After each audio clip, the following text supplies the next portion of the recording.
आज हम करने जा रहे हैं question number 8 exercise 7.6 class 12 integral chapter में से। ये क्या क्वेश्चन कह रहा है, यहाँ मुझे इंटीग्रेट करना है x tan इनवर्स x को विद रिस्पेक्ट टू dx। ठीक है, तो देखो यहाँ पे दो फंक्शन है, एक है x एक है tan इनवर्स x, और दोनों में रिलेशन क्या है, मल्टीप्लाई का।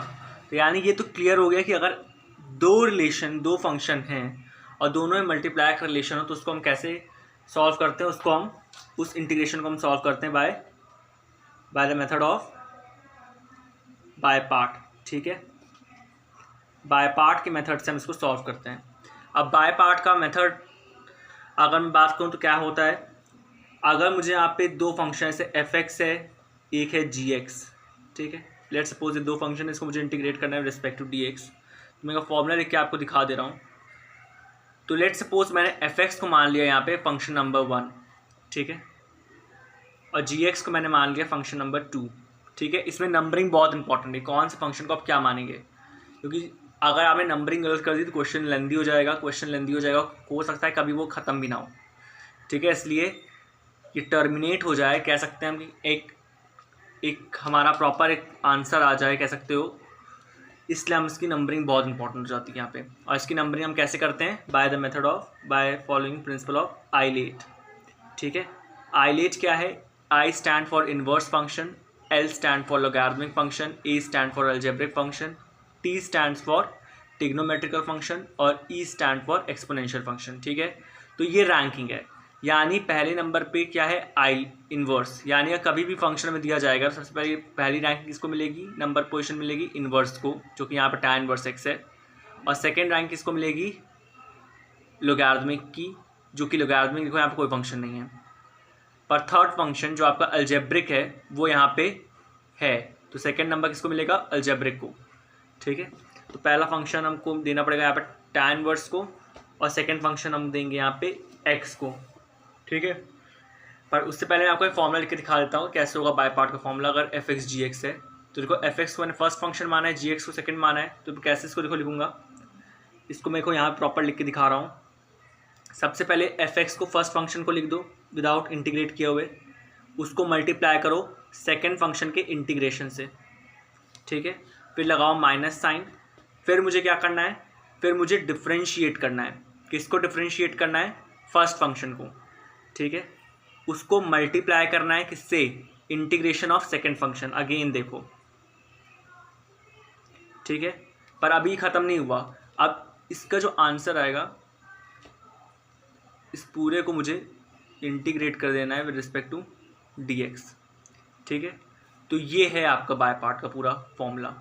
ठीक है, मैं इसको मार्क कर दे रहा हूँ, एक सही से क्लियर दिखे, इसको ब्लू स्केच से ही मैं मार्क कर दे रहा हूँ। ठीक है, फॉर्मूला है ये। ठीक है, और एंड में इंटीग्रेशन कांस्टेंट लगाना भी नहीं भूलना है। ठीक है, ये इंटीग्रेशन कांस्टेंट। तो अब इसी फॉर्मूले की मदद से, ठीक है, फॉर्मूला कह दो, या इसी मेथड से हम इसको अब सॉल्व करने वाले हैं जो हमारा क्वेश्चन है। ठीक है, तो देखो कैसे करते हैं। सबसे पहला हमारा क्या है, पहला फंक्शन में क्या माना है, tan इनवर्स को, सेकंड फंक्शन मैंने माना है x को। तो देखो सबसे मैं tan इनवर्स x को ऐसे रख दे रहा हूँ, x को इंटीग्रेट कर रहा हूँ विद रिस्पेक्ट टू dx। फिर क्या करना है, मुझे इंटीग्रेशन लगाना है, डिफरेंशिएट करना है फर्स्ट फंक्शन को। तो फर्स्ट फंक्शन क्या है, tan इनवर्स x। ठीक है, इसको डिफरेंशिएट कर रहा हूँ विद रिस्पेक्ट टू x, यहाँ मैं मल्टीप्लाई करूँगा सेकंड फंक्शन के इंटीग्रेशन से, और इस सबको मुझे एक ब्रैकेट में रखना है और बाहर रख देना है dx। ठीक है, अब देखो कैसे मैं अप्रोच कर रहा हूँ आगे। tan इनवर्स x ऐसे ही आ गया, और इसका इंटीग्रेशन क्या होगा, x dx का x²/2। ठीक है, अब यहाँ पे आओ, tan इनवर्स x का डिफरेंशिएशन क्या होता है, 1 + x², और x dx का इंटीग्रेशन यहाँ क्या होगा, x²/2, और यहाँ पे इंटू होना है, और यहाँ पे क्या आ जाएगा, dx। ठीक है, अब देखो यहाँ पे x²/2 है, tan इनवर्स x है। ठीक है, अब देखो यहाँ पे क्या है, सबसे पहले 1/2 को बाहर ले लो, और यहाँ पे बचा क्या अंदर, x², 1 + x² dx।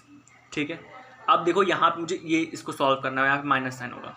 ठीक है, इसको सॉल्व करना है। अब मैं क्या करूँगा, यहाँ पे एक बार +1 को ऐड करूँगा, एक बार उसमें से माइनस कर दूंगा 1। देखो कैसे नेक्स्ट स्टेप में करके दिखाता हूँ। x²/2 tan इनवर्स x, ये लगातार कॉपी हो रहा है जैसे, क्योंकि रिजॉल्व हो चुका है, और 1/2 बाहर रखो। अब देखो यहाँ पे x² में क्या करूँगा, x² में एक बार +1 करो, एक बार -1 करो। इससे करने से कोई असर तो होने नहीं वाला मेरा, ठीक है, यहाँ पे फंक्शन पे, क्योंकि ओरिजिनल चीज़ तो है ये ना, +1 -1 कट जाता है, तो इसलिए कोई चीज़ चेंज नहीं। यहाँ पे कुछ फंक्शन जो मेरा इंटीग्रेशन है उसमें कोई असर हुआ नहीं, इसको ऐसे लिख देने से। अब देखो क्या करूँगा, इससे मेरा फ़ायदा हो गया कि ये चीज़ देखो मैं वैसे तोड़ के लिख सकता हूँ, 1/2 integration x² + 1 + x² minus 1/2 1 + x² dx, ठीक है, ये भी dx, ठीक है, पूरा था ना ये dx इंटू, तो एक बार मैंने इसको बाहर एक साथ लिया तो dx यहाँ आया, और एक बार -1 को यहाँ ले गया तो dx यहाँ आया, ठीक है। अब देखो मैं इसको सिंपल इंटीग्रेशन हो गया ये मेरा, कैसे, ये तो कट गया, चीज़ कॉमन थी, ये आ क्या गया, देखो यहाँ पे ये आया, ये x²/2 tan inverse -1/2 dx minus 1/2 upon 1 + x² dx, ठीक है। अब देखो मैं नेक्स्ट पेज पे करके दिखाता हूँ कैसे क्या हुआ इसके आगे।